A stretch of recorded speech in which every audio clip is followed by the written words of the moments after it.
కాపాడుకుందాము.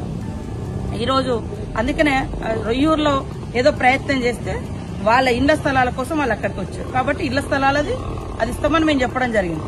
దాన్ని కొంతమంది ఆ లేఖను ఇష్టానుసారంగా ఒక ఆడ మనిషిని కూడా చూడకుండా ఒక పేపర్ వాళ్ళు అయితే సిగ్గు లేదా అది ఇది అని అన్నారని వార్నింగ్ ఇచ్చిరని. సరే తప్పులు చేస్తే ఏదైనా ఉంటే సరి చేసుకోవడానికి సిద్ధంగా ఉన్నాం. ప్రజలు వార్నింగ్ ఇచ్చినా ప్రజాప్రతినిధులు వార్నింగ్ ఇచ్చినా స్వీకరిస్తాం. ప్రజల కోసం మా పనితనాన్ని మెరుగుపరుచుకుంటాం. ఇంకా ప్రజల అభివృద్ధి కోసం సంక్షేమం కోసం ముందుకు పోతాం తప్ప వెనుకడుగేసేది ఉండదు. ప్రజల కోసం ఎప్పుడు కూడా నిలబడతాం. ఆదివాసుల కోసం నిలబడతాం, అట్టడుగు వర్గాల కోసం నిలబడతాం, కష్టాల్లో ఉన్నటువంటి వాళ్ళ కోసం సాధ్యమైన. నేను మనిషినే. గతంలో నేను ఆదిలాబాద్ ఇన్ఛార్జిగా ఉన్నా కాబట్టి అక్కడ కూడా అనేక సార్లు పారిశుద్ధ్య సమస్యలు వచ్చినప్పుడు చేసినాం. గతంలో బీఆర్ఎస్ గవర్నమెంట్ లో 3 నెలల పిల్లను బయటపెట్టి తల్లులను జైలేసినటువంటి సంఘటన. చెట్లకు కట్టేసి కొట్టిర్రు.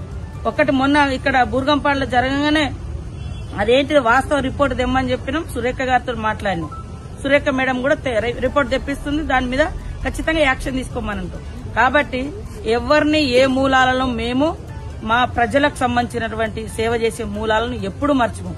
బతుకున్నంత కాలం ప్రజల కోసం పనిచేస్తాం, ప్రజల హక్కుల కోసం పనిచేస్తాం. ప్రజల ఇప్పుడు అధికారంలో కాబట్టి అభివృద్ధి కోసం పనిచేస్తాం తప్పకుండా. కాబట్టి కొంతమంది చాలా సంతోషపడుతూ ఒక ఆదివాసీ బిడ్డను టార్గెట్ చేసిరని కొంతమంది రాజకీయ నాయకులు చాలా ఉత్సాహపడుతున్నారు. ఈడ లేనిది ఉన్నట్టుగా.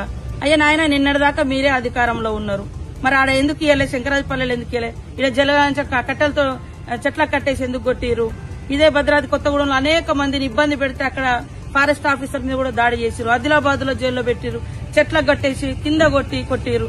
ఇవాళ ఏదో ఒలుకబోస్తున్నారు టీఆర్ఎస్ నాయకులు. కొన్ని మాట్లాడండి. ఆ రోజు కాంగ్రెస్ ప్రభుత్వమే అటవీ హక్కుల చట్టం తెచ్చింది. ఆ చట్టం ప్రకారం ఖచ్చితంగా గిరిజనులకు మన ఆదివాసులకు న్యాయం జరగాలని అసెంబ్లీలో ప్రతిపక్షంలో ఉన్నప్పుడు ప్రతిరోజు పోరాటం చేసిన అసెంబ్లీలో.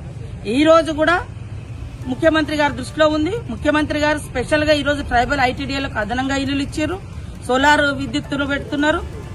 డెవలప్మెంట్ కోసం కూడా ప్రతి ఊరుకు రోడ్లు కావాలని ఆ భూములను కూడా ఎవరైతే సాగులో ఉన్నారో, నేను కూడా మళ్లీ చెప్తున్నా, దయచేసి అడవులు కొత్తది కొట్టడం మూలంగా అక్కడ ఇప్పుడు మేము వస్తుంటే దారి మీద ఎన్నో రకాల పండ్లు, ఫలాలు, కాయలు.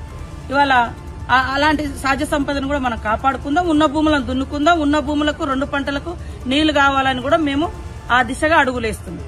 కాబట్టి ఈ లేఖను అడ్డం పెట్టుకుని ఇష్టానుసారంగా మాలాంటి వాళ్ళను కించపరచాలని, అవమానించాలని, నాకు ఆ పదవచ్చిన కానించి పాపం కొన్ని పార్టీల వాళ్ళైతే ఎప్పుడు దించాలా అని కుతూహలంతో ఉన్నారు. 100 కోట్ల దాకా పెట్టిరు అప్పుడు ఓడించాలని.